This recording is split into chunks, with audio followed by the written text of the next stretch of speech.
Is it ever okay for a kid to not do something a parent tells them to do? Hi everyone, BJ here. If you spent any time here on this channel, you know I've talked about teaching children to cooperate and to build cooperation in family life, where we follow through on what we're told to do instantly, completely, and cheerfully. But what about those times where my kid has a need of some kind? You know, they're trying to finish up a little bit of homework and I told them to go take the garbage out. Like, can they speak up at that point? Let's talk about that really good question in this video. We know that the Bible teaches us that children are to honor and to obey their parents, and that within these two concepts of honoring parents and obeying parents, biblically speaking, that a lot of life lessons and heart qualities can develop. At the same time, you and I both know that there are people out there who have misused these words and have defined honor and obey your parents as something that doesn't really match what the Bible teaches. And they're not often, these parents, focused in on changing the heart of a child as they are on getting a child's will to bend to what they say and changing behavior instead. That falls short of what the Bible calls us to in parenting our child. And it falls short of what we see God doing with us, where he draws us in with relationship and brings transformation to our hearts. That's how we're supposed to be working with our children. That's why you'll notice I've taught you, when you're giving children instruction, to do it in the context of relationship, that we're not shouting from across the house or up the stairs or out the window for our kids to go do something. We're getting close to our children. We are considering the timing by getting close and noticing, what's my child doing right now? And in that process, we are taking and placing the relationship first. And so the way I teach you to give instructions here is already getting rid of a lot of those negative patterns and poor definitions of teaching children to obey or cooperate and to honor. Instead, we want to place relationship at the center of this. But even when we do that, there are times when children know a little bit more than us in the moment, that they're just two problems away from finishing this homework assignment up, or they just have a page more in this chapter and they really want to know how this chapter ends.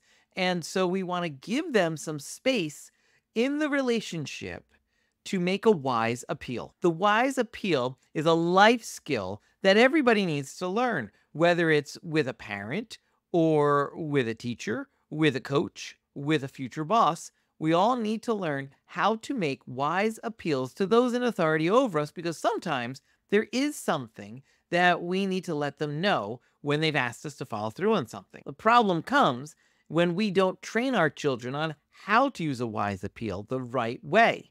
The other problem that happens is that some children's hearts aren't ready for this skill. You see, this is not a basic level tool and skill. This is an advanced skill that they can develop once our children know how to follow basic instructions in a cooperative way. But once we have the wise appeal in place in family life, we can really stop a lot of complaining. We can cause children to take perspective a lot more. We can give them greater voice.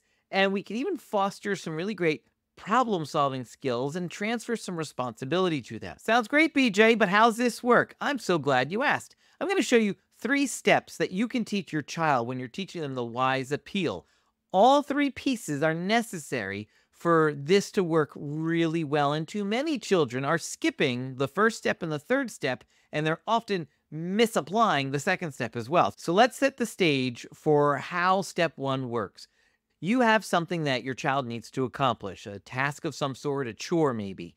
And so you walk around your house, you find your child, you see what your child's doing, and you look and you see no reason why they can't stop what they're doing to go accomplish this little chore real quick and get right back to what they're doing. So you've made a decision by getting close and considering the timing, and you say your child's name, your child comes over to you, and you give them the instruction with a nice crisp set of instructions right there. And when that happens, your child needs to do the first step, which is to acknowledge. They need to acknowledge that you've given them an instruction.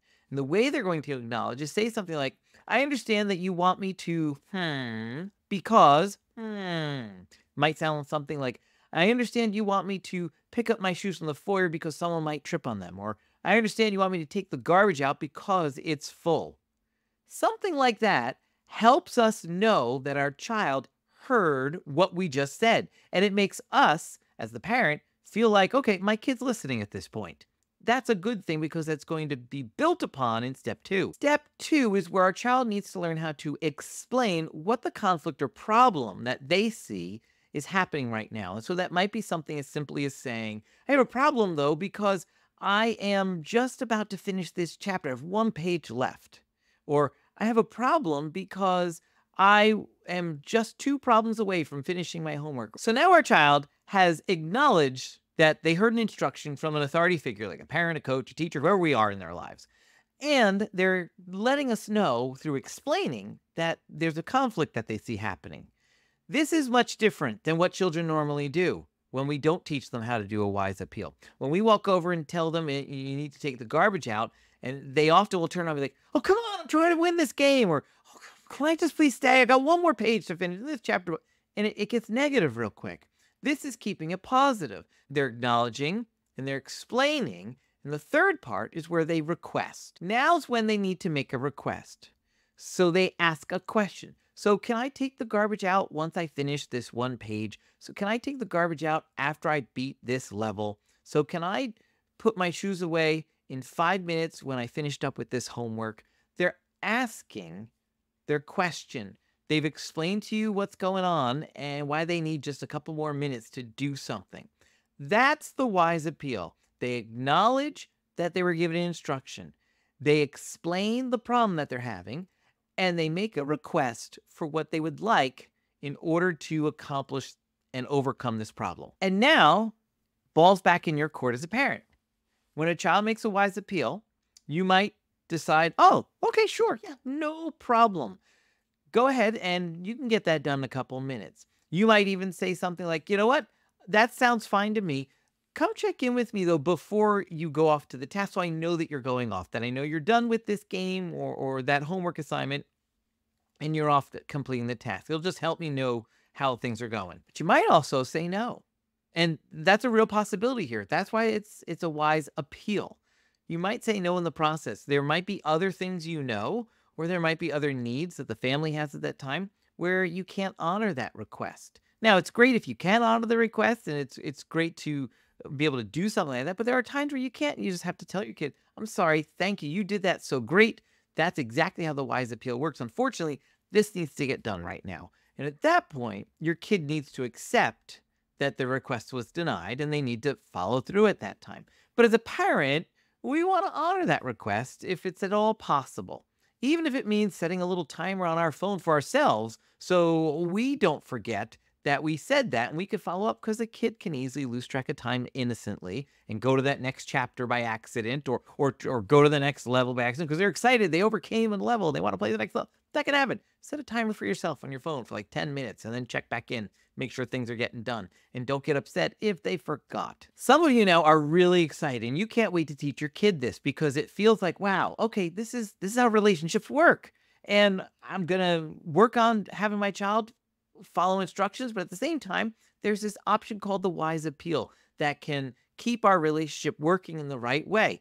Others of you are a little worried about this, and you're immediately finding all kinds of ways that your child's going to abuse it. Let's talk about that. And as we talk about this, if this video has been helpful so far, give it a thumbs up. So let's talk about what happens when kids abuse the wise appeal. Some children just aren't ready for this. Children who aren't ready for the wise appeal tend to be children who are already struggling with following instructions. They tend to be children who struggle with demandingness, who you feel like they make a great lawyer because they argue you on every single little point. And that's a child who needs us to be working more on the instruction routine. And there are videos I'll put in the description down below that you can go and check out that talk all about that. There are other children out there you feel like are abusing the wise appeal, and they're always making wise appeals, and they just can't seem to follow instructions at that moment.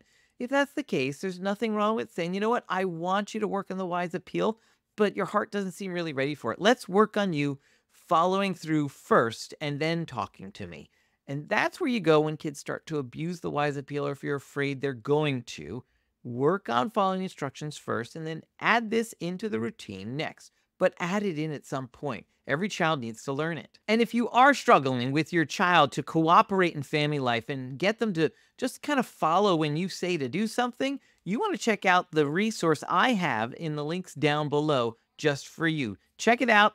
I know it's going to help you because I've seen it help so many other families already. When you do that, you also might want to check out